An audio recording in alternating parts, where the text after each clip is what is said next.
In 2021, a single app sent shockwaves through the world's most powerful governments. In India, it vanished overnight, banned by the stroke of a pen. In Washington, it was dragged into hearings, accused of being a weapon for foreign influence.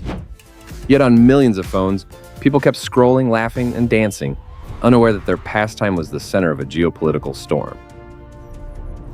Behind it all was not a celebrity CEO, not a flamboyant Silicon Valley billionaire, but a man so reserved he avoided cameras whenever he could. A man who believed in algorithms more than charisma. His name is Zhang Yiming. And to understand how he built ByteDance into a $365 billion empire, and how TikTok became the most controversial app on Earth, we need to start with a quiet engineer in a country changing faster than any in history. Zhang Yiming wasn't born into wealth or power. He came into the world in 1983, in the coastal city of Longyan, China. His father worked in government service, his mother in a modest job. There was no sign, at least on the surface, that their son would one day reshape global culture. As a boy, Zhang was curious. He wasn't the loudest kid in class, nor the most athletic, but he had an eye for patterns. He liked puzzles, systems, and the hidden logic behind how things worked. By the time he entered university, he wasn't dreaming of politics or business empires. He was dreaming of engineering. He enrolled at Nankai University in Tianjin, first in microelectronics, then switching to software engineering. It was here that Zhang's world widened. He discovered computers not just as tools, but as portals. Places where ideas could scale far beyond physical boundaries.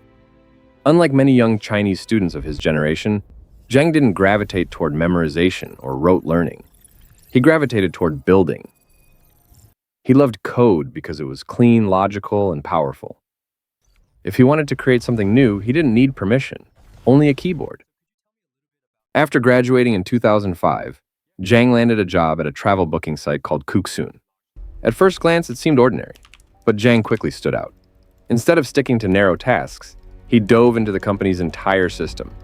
He rebuilt tools, optimized search, and soon became known as the guy who could solve problems others didn't even notice.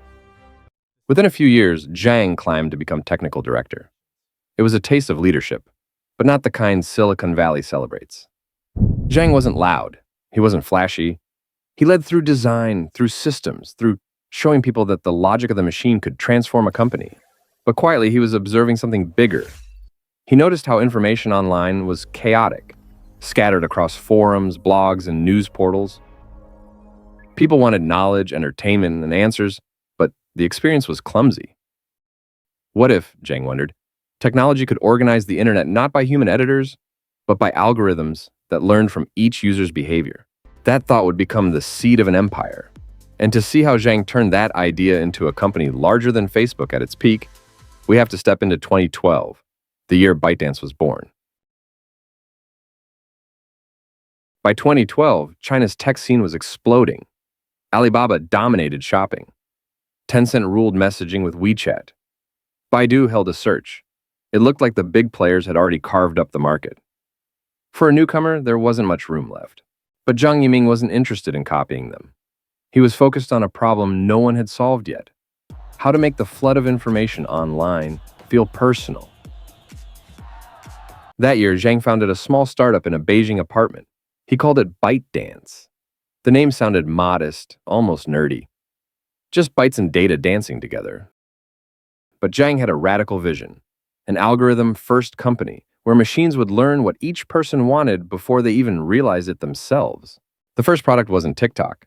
It was Toutiao, which means headlines.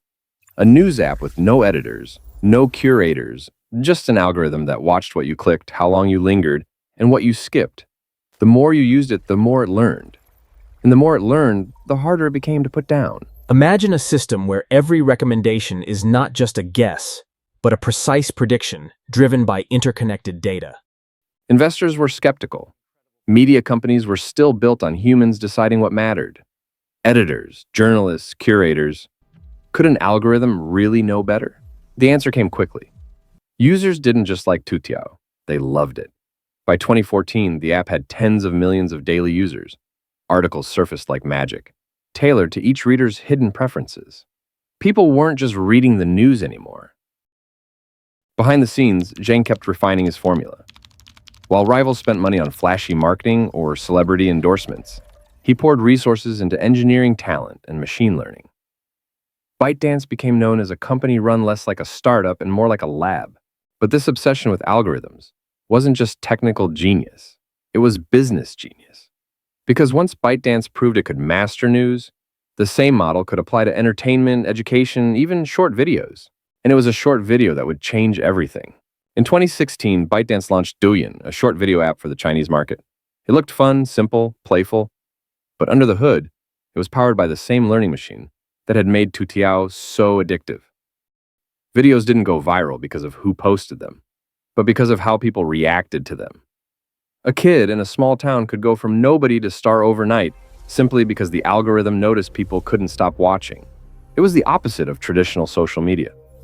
On Facebook or Instagram, your reach depended on your friends and followers. On Douyin, your reach depended on the algorithm, a machine that treated every post as an audition for global attention. The result? Explosive growth. Within a year, Douyin had hundreds of millions of users in China. But Zhang wasn't satisfied. He saw something bigger, a world where ByteDance wouldn't just dominate China, it would take over the globe. To make that leap, ByteDance needed a passport, and that passport would be an app soon to be known by another name, TikTok. When Zhang Yiming set his sights outside China, few believed a Chinese app could conquer the world. Western tech giants seemed untouchable. Facebook, YouTube, Instagram, they had billions of users and endless resources. What chance did a newcomer have? Zhang's answer was TikTok. In 2017, ByteDance launched the app internationally, modeled after Douyin, but tailored for global audiences. At first, it seemed like just another quirky video platform. Vine had come and gone. Snapchat was still buzzing. Instagram stories had taken off. Why would TikTok be any different? The difference was the algorithm. TikTok didn't just show you what your friends posted. It didn't ask you to follow anyone at all. The heart of the app was the For You page, an endless feed of videos chosen by a machine that studied every second of your behavior. Watch a dog video twice? Expect more dogs. Scroll past a dance challenge in under a second? You'll never see it again. The algorithm wasn't just reacting, it was predicting, shaping your tastes in real time until you couldn't look away. The result was nothing short of addictive. People opened TikTok for a quick laugh and found themselves scrolling for hours. Unlike other platforms where celebrities dominated, TikTok turned ordinary people into overnight stars. A teenager lip-syncing in her bedroom could become a global phenomenon by tomorrow morning. By 2018, TikTok was one of the most downloaded apps in the world. ByteDance doubled down, acquiring Musical.ly, a popular American lip-syncing app, and merging it with TikTok. The move gave ByteDance something priceless, a ready-made audience in the United States. Suddenly, TikTok wasn't just competing with Facebook and YouTube, it was eclipsing them. By 2020, TikTok had over 800 million active users worldwide, and its growth was faster than anything Silicon Valley had ever seen. But with this meteoric rise came something ByteDance hadn't fully anticipated: scrutiny. Is it spreading faster than we predicted? Yes, the data is alarming. Governments began asking hard questions. Who controlled this data? Where was it stored? Could the app be used as a tool of influence? For Zhang Yiming, the quiet engineer who loved algorithms, this was a turning point. His creation was no longer just a business success. It had become a geopolitical flashpoint, and that storm was about to break. By the summer of 2020, TikTok wasn't just an app anymore. It was a cultural force. From classrooms in America to markets in Africa, from celebrities to small-town kids, everyone was hooked. But success at that scale brings enemies. In India, the world's fastest-growing internet market, TikTok has become a phenomenon. Over 200 million users, entire careers built on its platform. Then, almost overnight, it vanished. In June 2020, following a border clash with China, the Indian government banned TikTok, along with dozens of other Chinese apps. Millions of creators lost their stage in a single day. For ByteDance, it was a billion-dollar blow. The storm quickly spread west. In Washington, politicians began calling TikTok a national security threat. The concern was data. TikTok collected huge amounts of user information: what you watched, how long you watched it, what device you used. Could all of this end up in the hands of the Chinese government? ByteDance insisted no. Zhang Yiming promised that TikTok stored its data outside China, on servers in Singapore and the US. But suspicion kept growing. By mid-2020, the Trump administration was openly threatening to ban TikTok in America unless ByteDance sold it to a US company. Microsoft, Oracle, even Walmart entered the talks. For a moment, it looked like Zhang might lose his crown jewel. Behind the scenes, the pressure was intense. ByteDance was suddenly navigating not just business competition, but geopolitics at the highest level. An entertainment app had become a bargaining chip between superpowers. But TikTok didn't fold. Instead, it adapted. ByteDance restructured its international operations, set up new entities, and launched charm offensives in Washington. The app survived the political firestorm, but it left Zhang with a new reality. His company was now too powerful to exist quietly. The scrutiny only deepened. In Europe, regulators probed TikTok's handling of children's data. In the US, congressional hearings dragged on.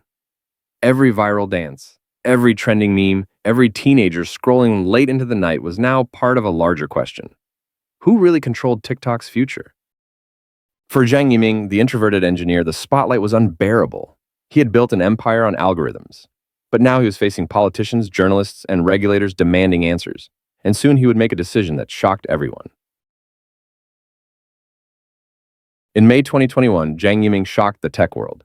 The founder of ByteDance, the man who had built one of the most valuable startups on Earth, announced he was stepping down as CEO. No scandal, no dramatic boardroom coup, just a quiet blog post. In it, Zhang wrote that he was not very social, that he preferred reading and daydreaming to running a global company. He admitted he lacked the traits of an ideal manager, saying he was better at analyzing systems than leading people. For a billionaire who had just taken on Facebook and won, it sounded almost unbelievable. Why would someone at the peak of power walk away? Some took him at his word.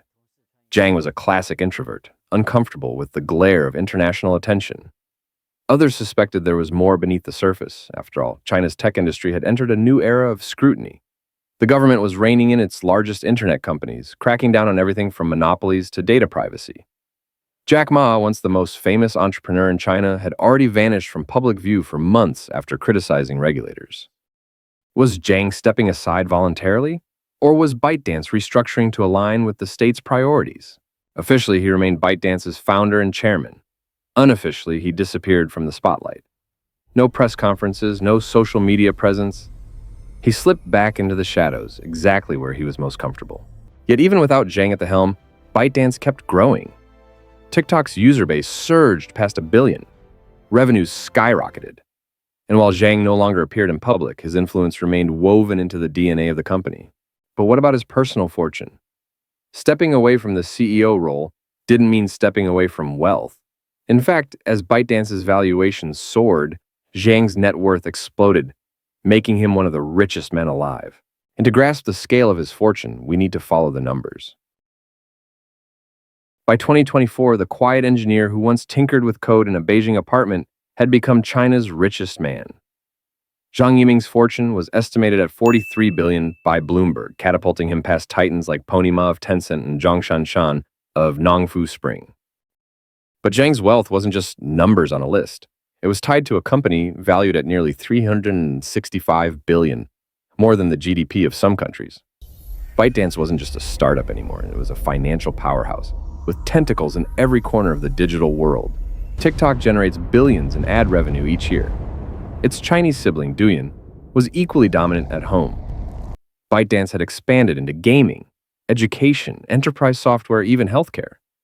What began as a news app had evolved into a sprawling empire, one that employed over 110,000 people worldwide. The scale was dizzying. Analysts estimated that nearly 1 in 10 people on Earth used a ByteDance product every month. Its algorithm was no longer just a piece of code. It was shaping culture, politics, and even economies. For Zhang, this empire meant unimaginable wealth. Yet, unlike other billionaires, he didn't flaunt it. No flashy cars, no public mansions, no celebrity lifestyle. He avoided the spotlight with the same determination he once avoided management. The richest man in China had become almost invisible. And that invisibility only added to the intrigue. Was Zhang a visionary content to let his creation speak for itself? Or was he quietly ensuring his empire remained secure amid growing political and social pressures? Either way, his company's influence was undeniable. ByteDance had become too big to fail and too powerful to ignore. TikTok wasn't just an app. It was a mirror of modern society reflecting what billions of people wanted, feared, and dreamed about. But with all that power came a final paradox, one that defined Zhang Yiming's legacy. Zhang Yiming never set out to become a celebrity. He wasn't a showman like Elon Musk or a visionary preacher like Steve Jobs. He was a coder, an engineer who believed that machines could understand people better than people understood themselves. And in that belief, he built ByteDance, a company that rewired how billions consume information and entertainment. TikTok became the soundtrack of a generation. It created new stars, toppled old media empires, and reshaped how culture travels across borders. A dance invented in Lagos could trend in Los Angeles by nightfall. A joke whispered in Seoul could echo in Sao Paulo within hours. The algorithm flattened the world, collapsing distance into seconds of video. Yet with that triumph came shadows. Governments fear TikTok's influence. Critics warn of data control, censorship, and the addictive power of endless scrolling. For some, ByteDance is a marvel of technology.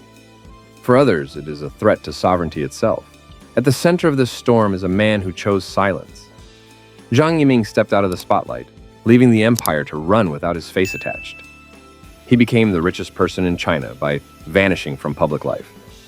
His company became one of the most powerful on Earth, while its creator retreated into anonymity. And that is the paradox. TikTok is everywhere, on phones, in parliaments, and headlines, yet the man who made it possible is almost nowhere. Power has never looked so invisible. Whether Zhang Yiming will remain in the shadows or re-emerge is impossible to know. But one thing is certain. His invention has already changed the world. ByteDance is no longer just a company. It is an invisible force woven into the daily lives of billions, shaping culture, politics, and even the way we think. And for better or worse, that is the legacy of Zhang Yiming, a man who trusted the machine, and in doing so, built one of the most influential empires of the 21st century.